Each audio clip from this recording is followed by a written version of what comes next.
you can't just imagine what's going to be there. You have to go and explore it, because your natural, conservative, scientific imagination doesn't allow the bizarre, and you just need it, and it is bizarre. The solar system is bizarre everywhere. The whole concept of going out and studying the moon was just out of this world. I'll tell you what got our attention was the landing of Apollo 11. Picking up some dust. The landing site was an ellipse. They would land somewhere in that ellipse, we hoped. And so the Eagle has landed. Great. Where is the Eagle? Nobody had the faintest idea where the Eagle was. It was a long time before we actually figured out its exact location. We copy you down, Eagle. And also remember as vividly as if it were yesterday, that when we got word from the LEM that it had landed, everybody was crying. Roger, Tranquility, we copy you on the ground. It sort of choked me up even now. It was an amazing moment. A bunch of guys about to turn blue. We're breathing again. Thanks a lot. Astrogeology is a word that was invented by Gene Shoemaker to describe the kind of geology that astronauts would do. And today you'll more often hear it called planetary geology. But what we do here is an intersection of what NASA does and what the U.S. Geological Survey does. I would say the real driving force behind astrogeology coming to being was Gene Shoemaker. My husband could probably have talked the shirt off of anyone. He could persuade people to do things. But it was the young people that he was able to persuade, and the administrators in Washington. As the Apollo program was beginning to gear up, the administrators at the survey were beginning to say, well, maybe he's not so crazy after all. Gene really knew that he wanted to live in Flagstaff, which is why it ended up here. But there are some scientific rationale for that. Number one, the meteor crater is the best preserved example of an impact crater in this region. Sunset craters, young volcanic fields, and so those are perfect analogs for the moon to train astronauts and to try to understand what you would do in the way of lunar exploration from the surface. And then finally, Lowell Observatory. Flagstaff has an exquisite seeing for astronomy, very clear, and so for visual photogeology through telescopes, it was an ideal place. So there was the combination that made Flagstaff attractive. And the branch started here, and in about 63 or so, they split out a group which was not fundamentally working on the mapping of the moon, but they were working on developing and training the astronauts, developing the techniques, the tools, testing the machinery that would be used on the surface. Rovers, jetpacks, all kinds of things out of the space age. What we did was to work out how the heck the astronauts were going to do stuff on the moon, what they should be looking for, how they would communicate to us on the Earth about things that we couldn't see, and details like what kind of tools would they use, what sort of a hammer. Can you use a compass on the moon? No. So Gene Shoemaker invented basically a sun compass. And what sort of procedures would one follow? And to give you an idea of how desperately primitive things were, we did not know whether a camera, a TV camera, would be useful. And there were powerful voices against using a camera for a variety of reasons. Complication, and of course cameras were primitive, and you had transmission from the moon, which was not exactly ideal. And so we were running so many tests, and among the many tests we ran was tests with and without a television camera.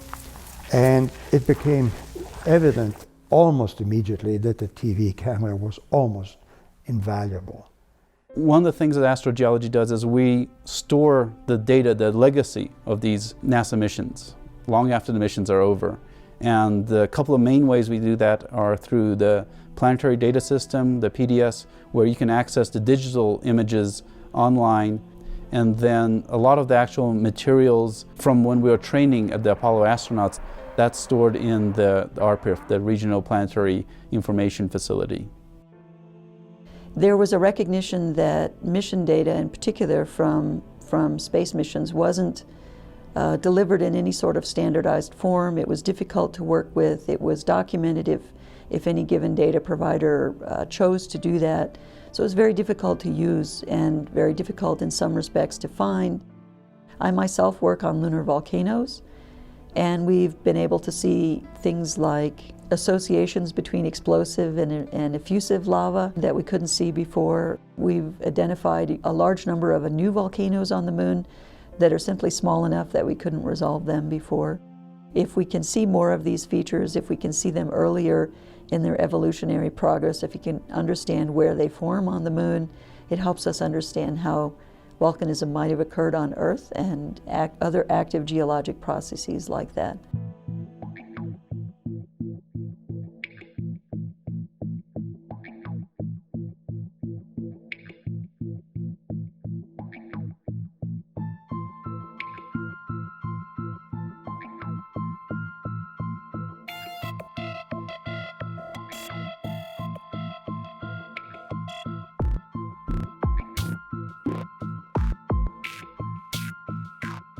Well, early on we saw the need to have an organized group of geologists, cartographers, and other specialists who could produce base maps of the lunar surface and later on other planetary surfaces like Mars and Venus and Mercury, where spacecraft were also being sent to after the moon. So these spacecraft could image the surfaces of these bodies, and the data gathered from those imaging campaigns could be utilized to assemble a global view, or at least regional views of these surfaces. And so that stitching together of those image products was performed here. And a lot of those techniques were developed here in our group. But not impossible. Early on, this was done using a photo lab, using just sort of classic traditional photo lab techniques, developing images from negatives and merging them together, cutting and pasting in a literal way. And that was what we had to do before we had computers that could do it for us. When the computer technology developed, then we could start writing computer software that could do that in a digital way and perform a lot of other image corrections to make the products of better quality and to look more seamless and to be registered in the spatial geographical context in more accurate ways.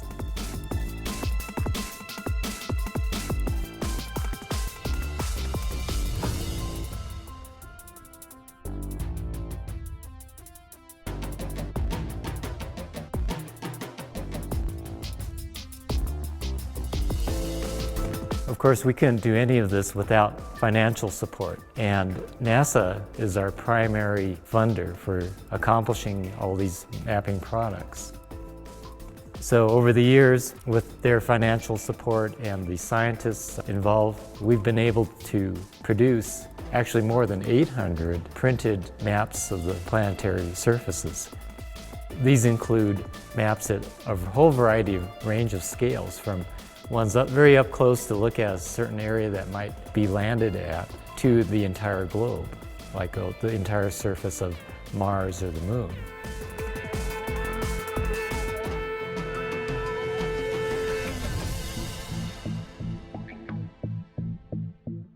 We have two different kinds of mapping that we do here. There's the cartographic mapping, which is production of the base maps, stitching images together to make things that are controlled on the surface, so that if you go to the surface of a planet, you know where you're standing, you know what features are going to be there. We being the geologic mapping community, use those data sets that are produced, those cartographic products, those maps, and we produce geologic maps. And so it's cartographic mapping and preparation of base maps versus geologic mapping and identifying the units and the features on the surface of a planet in a very objective way, and piecing all that together into a geologic story. And so our group is focused on what is the story that you can piece together, and how does that story change from body to body, as well as from data set that you use to data set that you use. 20 years ago, what can take us, maybe 5 minutes would take weeks to do. For example, if we want to know how many craters of a certain diameter are within one particular unit, we don't have to go out and actually count them up by hand using photomosaics or some hard copy map. What we would do now is to look at the data sets and query just with our computer, give me all the craters that are greater than 5 kilometers in diameter that occur within unit ANA. And we can do that, within a few minutes.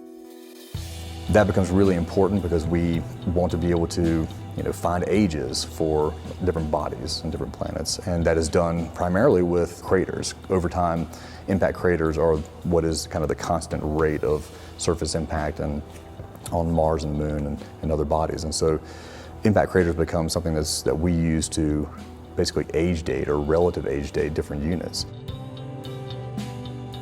So this is something that was not available before, and the editorial process and the whole iteration of a geologic map and evolution of a geologic map has come a long ways, and now we're able to use data far more fully than they were able to do 20 years ago, even 10 years ago, because we were able to really squeeze the data.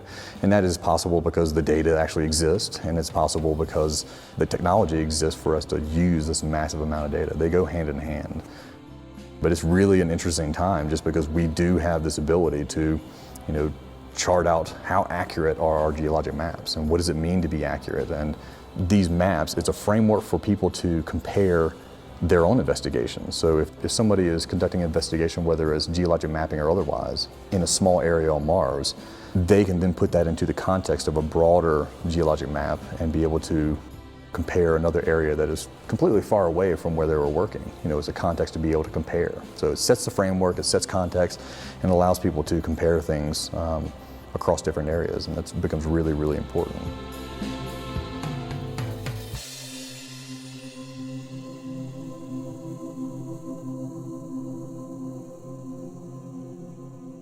Astrogeology is obviously busy supporting the NASA missions, but we do feel a responsibility with the tax dollars to actually give back to the public the best we can. And one of the ways we try to do that is through what we call outreach activities. So giving talks in schools, public lectures, and running field trips, things like that, having occasional open houses, and giving the public a chance to share in the excitement of the space exploration. You can't see the individual footprints, so you can see those dark tracks. Oh, yeah, okay. That's where they kicked up the dirt. So those are walking tracks. Apollo 11 was really, are we going to die or not if we step on this thing? And then from there, we really got down to business. As far as our involvement scientifically, what we've enjoyed, I think it's the eye-opening of mankind's perspective that the universe is far more complex, exciting, interesting. Our imaginations are too narrow to really even come close to guessing what nature has for us. The future of astrogeology is to continue to support the U.S. space program. And so, in a sense, wherever that goes, we'll be there to help them. And so, if we're sending humans back to the moon, or if we're sending them to Mars, we'll be there supporting them with the first-rate science to help them decide what they're going to do when they get there, getting them the topographic maps so that they can land there safely and do their job, and to preserve whatever information and data that they collect and have that be a legacy for all time. You only map the solar system for the first time once.